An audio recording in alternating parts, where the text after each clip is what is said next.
রাতে ঘুমানোর আগে আল্লাহ দুটি নাম পড়তে পড়তে ঘুমিয়ে যান, ইনশাআল্লাহ তাআলা আল্লাহ আপনার সকল মনের আশা পূর্ণ করে দেবে। এখানে আপনারা অনেকে হতাশ হয়ে যান, অনেকে আমাকে ফোন করেন যে হুজুর ভীষণ বিপদের মধ্যে আছে, অনেক সময় সন্তান সন্ততি কথা শুনতে চায় না। আজ থেকে বলবো, মনের মধ্যে দুঃখ আছে, কষ্ট আছে, যন্ত্রণা আছে, যা কিছু থাকুক না কেন, আল্লাহর দুটো নাম আছে, এই দুটো নাম পড়তে পড়তে ঘুমিয়ে যান, আল্লাহ রাব্বুল আলামিন আপনার মনের সব আশাগুলো পূর্ণ করে দিবেন। আল্লাহু আকবার। দেখুন আল্লাহ পাক নিজে কি বলেছেন, একটু মনোযোগ দিয়ে শুনবেন। আল্লাহ পাক বলেছেন, ওয়ালিল্লাহি আসমাউল হুসনা ফাদউ বিহা। আল্লাহর অনেকগুলো নাম রয়েছে, তোমরা সেই নাম ধরে ডাকো।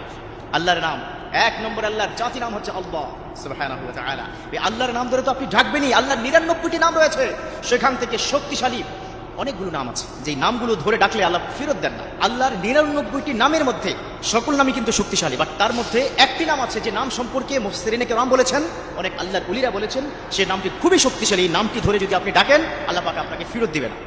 অনেকে দেখবেন দোয়া যখন হাত উঠিয়ে করেন, দোয়ার সময় দোয়া ইখলাস থাকে না, অথচ আল্লাহ পাক কি বলেছেন, মুখলিসিনা লাহুদ্দিন, তোমরা যখন দোয়া করবে ইখলাসের সহিত দোয়া করবে। যদি সঠিকভাবে দোয়া করতে পারো, চোখের পানি গাল পর্যন্ত বেয়ে আসার আগে তোমাকে সব দোয়াগুলো কবুল করবেন। তিনি কে? তিনি হচ্ছেন আল্লাহ।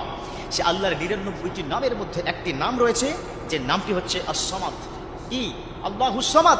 তাহলে আল্লাহ নাম ধরে তো ডাকবেনই, তার সাথে সামাদ শব্দটি বলবেন, আল্লাহুস সামাদ। যে সামাদ নামটি কতটা শক্তিশালী আপনি চিন্তা করতে পারবেন না। একটি কিতাবের মধ্যে আমি পেয়েছি, এক ব্যক্তি মূর্তি পূজক, যে সব সময় সে সনাম করতো। আপনারা জানেন যে সনাম হচ্ছে মূর্তি একটা আইটেম, অর্থাৎ হিন্দুদের অনেক মূর্তি আছে, তার মধ্যে সনাম হচ্ছে তাদের এক ধরনের ভগবান, যে সনাম তাকে অনেক কিছু দিবে, সেই কারণে সবসময় সে সনাম করতো। হঠাৎ করে একদিন তার মুখ থেকে সমাজ শব্দ বের হয়েছে, দেখলো তার মনের আশা পূর্ণ হয়ে গেছে।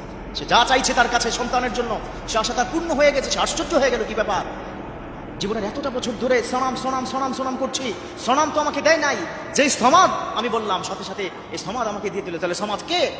তিনি খুঁজতে খুঁজতে মুসলিমদের মধ্যে একজন আলেমের কাছে সে গেলেন। আলেমের কাছে গিয়ে বললেন, হুজুর আমি তো হিন্দু সম্প্রদায়ের লোক, আমার তো সনাম করে আমি এতদিন পর্যন্ত ডেকেছি, আমাদের এক ভগবানের নাম হচ্ছে সনাম, কিন্তু হঠাৎ করে মুখ থেকে মুখ ফসকে আমার বের হয়ে গেছে সমাদ।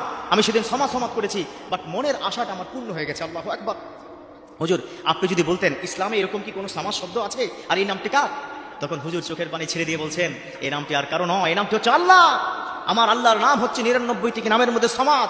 তখন সে বললেন, যে সনাম আমাকে কিচ্ছু দেয় নাই, যে সনাম আমার মনের আশা পূর্ণ করে নাই, আমি আজকে সনামের পক্ষে নাই, সমাদের পক্ষে। আমি সমাদের ধর্ম গ্রহণ করতে চাই, অর্থাৎ আল্লাহর যে দিন, ইন্নাদ-দীন ইনদাল্লাহিল ইসলাম, সেই ইসলাম ধর্ম আমি গ্রহণ করতে চাই। হুজুর আপনি আমাকে ইসলাম ধর্ম গ্রহণ করিয়ে দেন, আমি কালিমা পড়তে চাই, লা ইলাহা ইল্লাল্লাহু মুহাম্মাদুর রাসূলুল্লাহ। অতএব এই সমাদ এবং আল্লাহুস সামাদ একসাথে আপনি পড়তে পড়তে ডান কাত হয়ে যখন আপনি ঘুমাবেন, তখন আল্লাহুম্মা বিইসমিকা আমুতু ওয়া আহইয়া দোয়াটি পড়বেন। ডান কাত হয়ে শুয়ে আপনি আল্লাহুস সামাদ পড়তে পড়তে চোখের পানি ছেড়ে দিয়ে আল্লাহর কাছে যা চাইবেন, ইনশাআল্লাহ তাআলা আল্লাহ আপনাকে তা দিবেন।